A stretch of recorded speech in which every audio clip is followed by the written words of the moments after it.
आइए दोस्तों, आज बात करते हैं एग्जीक्यूशन एप्लीकेशन की। और यदि एग्जीक्यूशन एप्लीकेशन खारिज कर दी जाती है तो उस समय क्या-क्या उपचार डिग्री होल्डर को अवेलेबल है। और साथ में यह बात कि क्या एग्जीक्यूशन एप्लीकेशन के डिसमिस हो जाने के बाद आप उसकी रेस्टोरेशन एप्लीकेशन मूव कर सकते हैं या नहीं। तो इस रेफरेंस में जो बड़ी अच्छी एक रूलिंग सुप्रीम कोर्ट की आई है और उसको मैंने नीचे डिटेल्स में दिया हुआ है, उसे आप पूरा पढ़ लें, जिस्ट मैं आपके सामने रख रहा हूँ। क्योंकि इस पूरी सीरीज़ का जो पर्पज़ है वो ये है कि जो बडिंग एडवोकेट्स हैं, जो हमारे नए एडवोकेट्स हैं, वो उन चीज़ों को जो डे टू डे प्रैक्टिस में प्रॉब्लम्स आती हैं उनके सामने, तो उसके बारे में वो एक सही नज़रिया, सही कानूनी नज़रिया जान सकें, इस लिहाज से ये पूरी सीरीज़ में बना रहा हूँ। तो चलिए शुरू करते हैं। एग्जीक्यूशन एप्लीकेशन अगर आप मूव करते हैं तो दो परिस्थितियों में वो खारिज की जाती है। एक तो ये कि एग्जीक्यूशन प्रोसीडिंग्स कंप्लीट हो गई हैं, एग्जीक्यूशन के तहत, एग्जीक्यूशन एप्लीकेशन के तहत जो डिक्री बनी है उसका सेटिस्फेक्शन हो गया है, तब तो ये फुल सेटिस्फेक्शन में खारिज होती है या कि ये डिस्पोज ऑफ हो जाती है। लेकिन दूसरी परिस्थिति ये है कि अगर डिक्री होल्डर और हाजिर नहीं होता है तो एग्जीक्यूशन एप्लीकेशन खारिज की जा सकती है।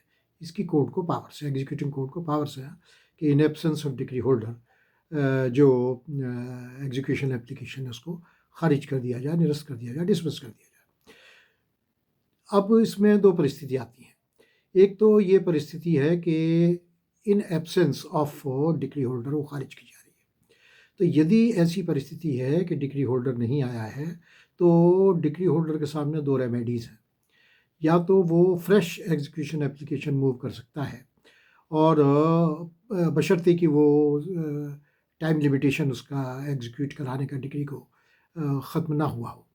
और जो सब्सिक्वेंट एप्लीकेशन वो मूव करेंगे एग्जीक्यूशन की, तो उसमें ये एक्सप्लेनेशन देना ज़रूरी है कि साहब प्रीवियसली मैंने एक एग्जीक्यूशन एप्लीकेशन मूव की थी और वो फ़ला तारीख को डिसमिस हो गई, मैं इन कारणों से उस एप्लीकेशन को परस्यू करने के लिए हाजिर नहीं हो सका था। अब दूसरी परिस्थिति आती है कि एग्जीक्यूशन एप्लीकेशन प्रोसिक्यूशन की तरफ से और एप्रोप्रिएट स्टेप न लिए जाने की वजह से खारिज हो गई है, या हियरिंग के लिए एग्जीक्यूशन एप्लीकेशन नहीं थी और किसी और काम के लिए एग्जीक्यूशन एप्लीकेशन का लगी हुई थी, और यदि उस समय वो नॉन प्रोसिक्यूशन के लिए डिसमिस होती है तो क्या रेमेडी अवेलेबल है। तो ऐसे सर्कमस्टांस में ऑर्डर 21 रूल 106 सीपीसी के तहत रेस्टोरेशन एप्लीकेशन मूव की जा सकती है। रेस्टोरेशन एप्लीकेशन तब भी मूव की जा सकती है जबकि डिग्री होल्डर के ना आने के कारण एग्जीक्यूशन एप्लीकेशन खारिज हुई हो। लेकिन मेन जो प्रॉब्लम है वो है इसमें लिमिटेशन की। तो ये बड़ा इम्पोर्टेंट आस्पेक्ट है जो हम सभी को ख्याल रखना है कि यदि एग्जीक्यूशन एप्लीकेशन डिग्री होल्डर के ना आने की वजह से खारिज हुई है, उसकी एब्सेंस में खारिज हुई है, इन डिफ़ॉल्ट डिसमिस हुई है, तो इसमें 30 डेज़ लिमिटेशन होगा। With in 30 days restoration application move हो जानी चाहिए। ये चूँकि आपको पता ही है कि सेक्शन 5 लिमिटेशन एक्ट ये एग्जीक्यूशन प्रोसीडिंग्स के संदर्भ में एप्लीकेबल नहीं होती है।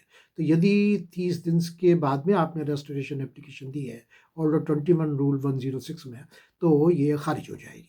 तो मुख्य बात यही है कि अगर आपकी एग्जीक्यूशन एप्लीकेशन आपकी एब्सेंस के वजह से खारिज हुई है तो आपको 30 दिन के अंदर रेस्टोरेशन मूव करना पड़ेगा।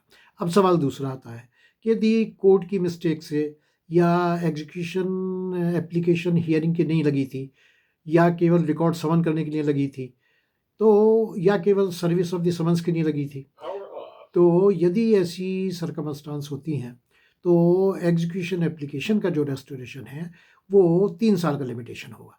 चूँकि ऐसी परिस्थिति में जो एग्जीक्यूशन एप्लीकेशन का रेस्टोरेशन मूव होता है वो सेक्शन 151 सेक्शन 151 सीपीसी के तहत होता है, और ये ऑर्डर 21 रूल 106 के तहत ये रजिस्ट्रेशन एप्लीकेशन मूव नहीं होती है। तो ये एक थोड़ा सा बारीक मामला है, और इसमें ये एक फाइन डिस्टिंक्शन है लीगल प्रोविजंस का, इसीलिए मैंने इस रूलिंग को आपके साथ में शेयर कर रहा हूँ। तो इन नटशेल, यदि एग्जीक्यूशन एप्लीकेशन डिग्री होल्डर की न आने के कारण, उसकी डिफ़ॉल्ट के कारण खारिज होती है, तो रेस्टोरेशन मूव की जा सकती है ऑर्डर 21 रूल 106 के तहत, जिसका लिमिटेशन है 30 ईयर्स। लेकिन यदि एग्जीक्यूशन एप्लीकेशन हियरिंग के लिए फ़िक्स नहीं थी और केवल रिकॉर्ड समनिंग के लिए या पार्टीज़ के समनिंग के लिए या किसी और ऐसे काम के लिए नियत थी जो hearing of the execution application की कैटेगरी में नहीं आता है, तो रेस्टोरेशन एप्लीकेशन मूव की जाएगी अंडर सेक्शन 151 सीपीसी, और ऐसे समय में जो लिमिटेशन होगा वो 3 साल का होगा, जबकि अगर इन डिफ़ॉल्ट डिसमिस होती है तो लिमिटेशन वो केवल 30 दिन का होगा। तो ये बातें मैं आप तक कन्वे करना चाहता था। ये बड़ी कई बार एक परिस्थिति आती है, ख़ास तौर से नए एडवोकेट के सामने, कि साहब हमारी एग्जीक्यूशन एप्लीकेशन खारिज हो गई और अब हम क्या करें।